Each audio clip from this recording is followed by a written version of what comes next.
بص يا اسطى، عندك ماتش المصري ده يا عم كولر، اي نتيجه غير ان انت تفوز عليهم، اسمع مني بقى يا راجل اهلاوي قديم، هيتحط عليك حطه وانا اول واحد. اللي انت عملته في كاس السوبر ده ما ينفعش. وما اعرفش بقى قصتكم بقى ان انا يعني المصري انت السنه اللي فاتت اتعادلت معاه رايح جاي، ما عرفتش تاخد منه ولا نقطه. مع العلم المصري السنه دي بيدربوا علي ماهر. علي ماهر كان بيدرب فيوتشر اللي انت برضه السنه اللي فاتت تعادل معاك رايح جاي. فانت بعد اللي حصل في ماتش اتحاد العاصمه ده مفيش اعذار.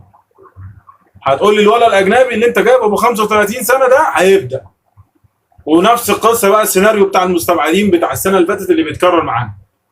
متولي ومش عارف كريم نيدفيد لسه ما بدا ما جهز، والسوليه ما اعرفش ليه 3 سنين مصاب، برضه مش فاهم ايه قصه السوليه. واستبعاد كريستو فنيا، راجل بيلعب في منتخب تونس وبيعمل معاهم اداء، ولما بينزل معاك بيعمل اداء. انا مش فاهم ايه قصه الاستبعاد. طب انت اشتريته ليه؟ يعني انت راجل دلوقتي قلت لنا انا عايز اشتري، وراجل يعتبر محترف، رحت اشتريت كريستو ليه؟ رحت اشتريت قندوسي ليه؟ انا مش شايف صفقات يا عم كولر، وحاسسني ان عايز راس حربه. الاهلي اقوى هجوم السنه اللي فاتت، مش راس حربه ايه، كان عندك شريف وعندك كهربا وعندك توبه تحطه في راسك، كل دول راس حربه. انت عايز مدافع، مدافع حمني. انا انت عايز مدافع قوي جنب عبد المنعم.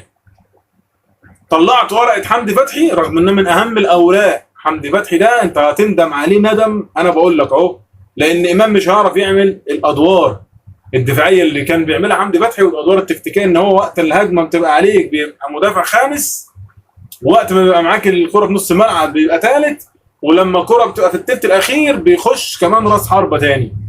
مين امام بيعملها دي؟ انا عمري ما شفت امام عاشور بيحط كره بيده، ولا هيعملها. هو امام شغلته في الحته اللي هو ايه، من بوكس تو بوكس وما بيدافعش، يعني من بوكس تو بوكس ويجي عند الحته الاخيره يا يبازيها يا اما يعدلها ويشوطها. ما تستناش من امام يبقى حمدي فتحي، لان صعب.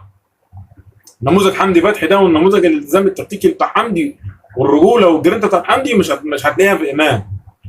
امام لعيب حلو وكل حاجه ومفيد ليك، بس امام ده هقول لك ايه، 8 لعيب رقم 8 اللي هو عمرو السوليه، ممكن مع تاريخ عمرو السوليه امام يركب مكانه، لكن ما تستناش منه يعمل ادوار حمدي فتحي.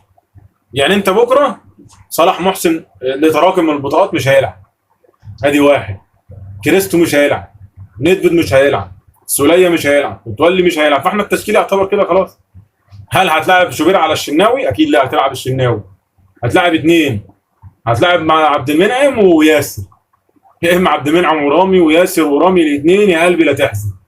هتلاعب باك يمين محمد هاني معروفه، باك شمال معلول معروفه، مروان عطيه وديانج معروفين، الثالث بتاعهم امام او قفشه وغالبا هيبقى امام معروفه. عندك قدام حسين الشحات وعبد القادر وموديست، ادي يا عم التشكيله بتاعتك، او بيرسي تاو مكان عبد القادر. فين بقى؟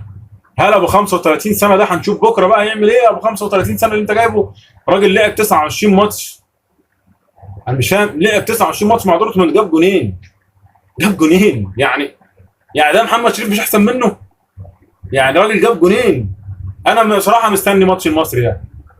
احنا يا باشا كمصريين ما عندناش بقى الكلام بتاع انت السنه اللي فاتت ونصبر، انت ضياع بطوله بعديها ماتش على طول تحصل فيه اي نتيجه سلبيه، هنقعد بص الفيس كله هيبقى كولر ويمشي يا كولر، ويطلع لك رضا عبد العالي يقول لك اصلا كولر كانت ماشيه معاه، وهيبقى الناس دي كلها عندها حق.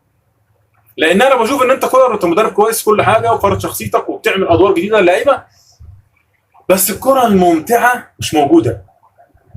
انا راجل اكتر فتره حسيت ان الاهلي ممتع فيها الفتره اللي كان ماسك فيها الفرقه بيسيرو اللي راح بورتو دوت، كان الفرقه الجناحات بتعمل شغل عالي قوي وخط الوسط بيعمل شغل عالي قوي، ساعتها كنت حاسس ان في امتاع بيحصل، في كوره حلوه بنتفرج عليها. والفتره بتاعت فايلر قبل ما مراته تقول له عايزين نمشي وزهقنا وكلام من ده، وفتره من حسام البدري اللي هي كان ايام مؤمن زكريا وكده، لما كان الجناحات مثلا الكوره تبقى في خط الوسط الجناح يقطع لجوه الفتره دي كانت جامده، كان فيها كوره حلوه. لكن كولر انا ما شفتش معاك كوره حلوه، وكاس عالم الانديه انت هتشيلنا زلط انا متاكد. انت ما جبتليش حد يا باشا،